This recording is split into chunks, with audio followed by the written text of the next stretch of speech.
고등학교 과학 어디 한번 해볼까요? 자, 우리가 지난 시간까지 빛의 성질들을 얘기하면서 빛은 파동이야 라는 얘기 했었거든요. 근데 이번에는 이제 좀 빛에 대한 성질 좀만 더 알아보려고 합니다. 빛은 과연 파동만 있을까? 파동의 성질만 갖고 있을까요? 그리고 더 나아가서 전자나 원자핵 같이 우리가 물질, 입자라 생각했던 물질들도 과연 진짜 입자가 맞을까요? 자, 20세기 들어서 이제 많은 과학자들 또 힘들게 했던 문제가 있습니다. 광전 효과라는 현상인데요. 네, 금속 표면에 빛을 비추게 되면은 전자가 튀어나오게 됩니다. 우리가 이걸 광전 효과라고 하고 그때 튀어나온 전자를 광전자라고 얘기하는데요. 일단 빛이 파동이라면 빛의 세다는 것은 진폭과 관련이 있습니다. 진폭이 크면 센 빛이다가 파동에서의 빛에 대한 개념이에요. 파동으로서의 빛에 대한 개념이에요.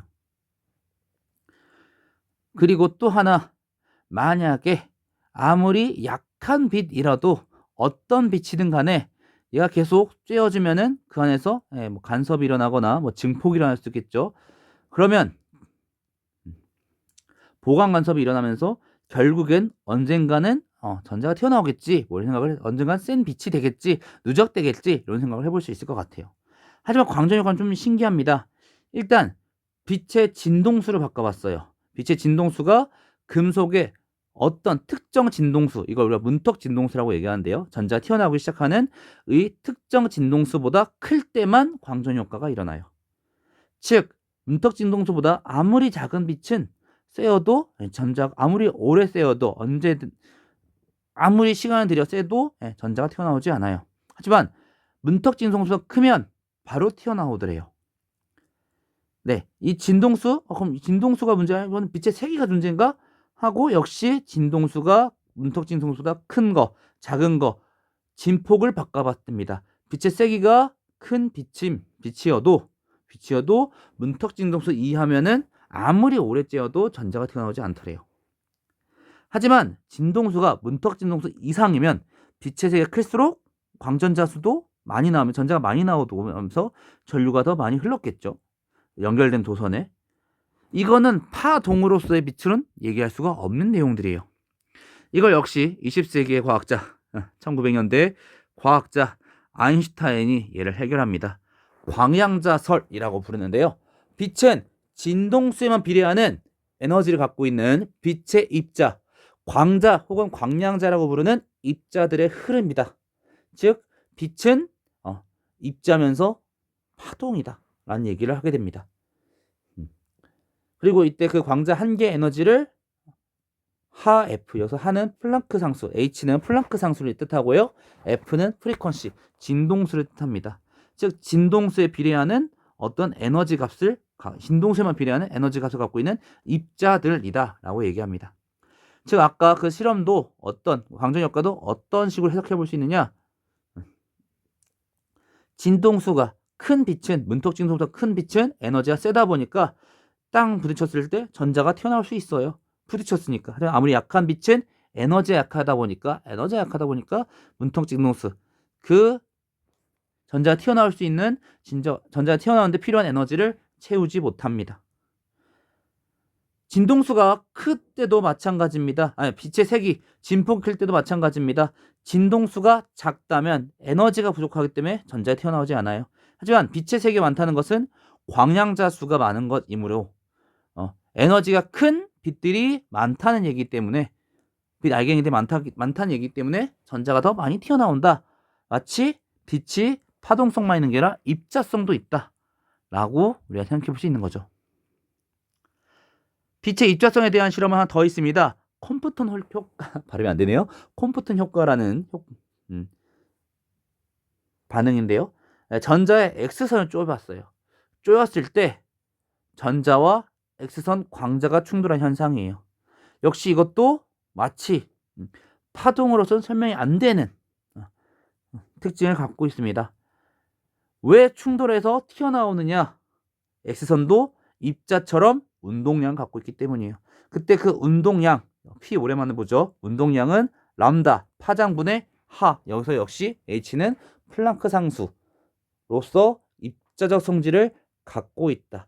즉 빛은 파동의 성질, 우리가 예전에 봤어요. 간섭무늬. 이중슬릿 실험에서 봤었죠. 간섭무늬가 나타내는 파동의 성질도 갖고 있고요. 광전효과나 컴포턴 효과 같은 입자적 성질도 함께 갖고 있습니다. 여기서 끝나면 좋겠는데 드브로이라는 사람이 아인슈타인 얘기한 저 얘기 좀 신기한데 하면서 그러면 우리가 원자핵이나 전자같이 입자라고 생각했던 물질들도 파동의 성질을 갖고 있는 거 아니야? 라는 물질파 이론을 또 주장하게 돼요. 그래서 물질파는 파동의 성질을 갖고 있는 물질이 갖고 있는 파동의 성질을 얘기합니다. 그때 그 입자가 갖고 있는 파동의 파장은 운동량분의 운동량분의 플랑크 상수로서 우리가 구할 수 있고 실험적으로도 이게 증명이 됩니다. 데이비슨과 거먼은 전자를 빠른 속력으로 니켈 표면에 입사시켜 봤습니다.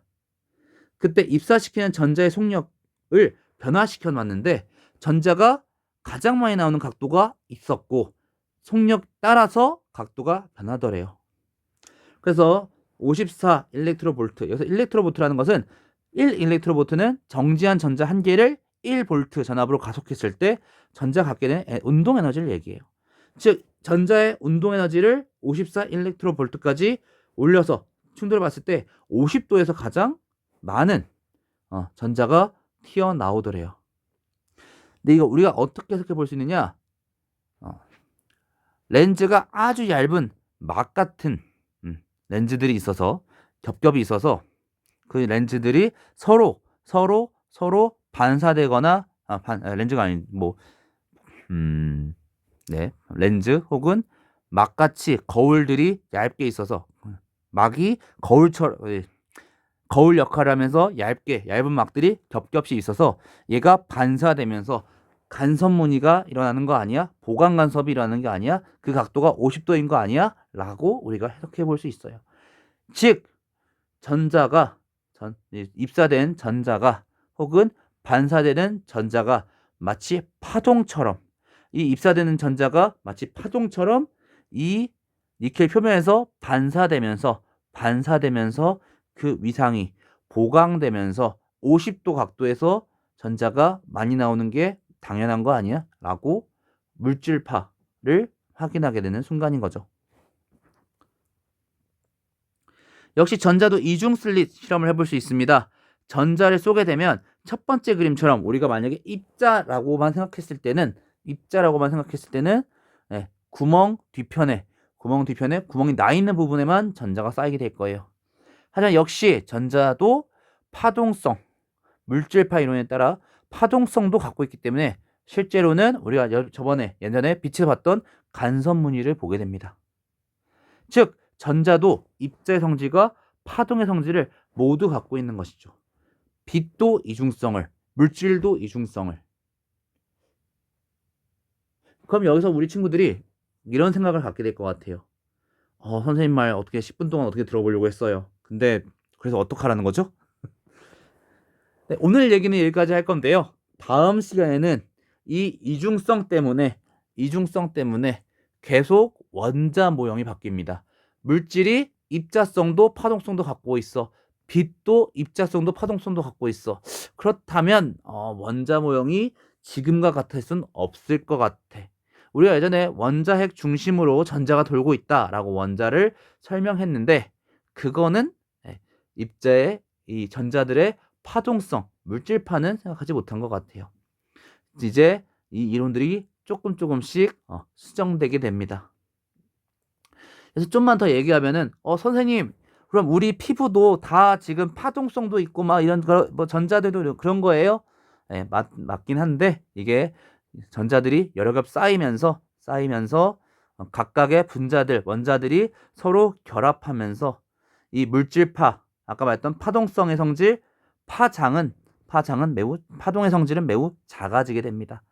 그래서 다음 시간에는 이런 얘기들을 해볼 것 같아요. 원자 모형에 대한 얘기, 그리고 고체, 여러 개의 원자들이 다 쌓이게 됐을 때는 어떤 현상들이, 어떤 성질이 나타나는지 이런 얘기들을 해볼 것 같습니다. 지난 시간의 상대론, 이번 시간에는 양자역학, 사실 양자역학이거든요. 이중성에 대한 얘기, 양자역학 시작이라고 할 수 있는데 힘들 것 같네요. 자, 너무나도 고생 많으셨고요. 우리는 다음 시간에 더욱더 심화된 얘기들, 입자의, 원자의, 모형에 대한 얘기들 이어가도록 하겠습니다. 오늘 너무나 고생하셨습니다. 고등학교 과학, 다음엔 어디부터 볼까요?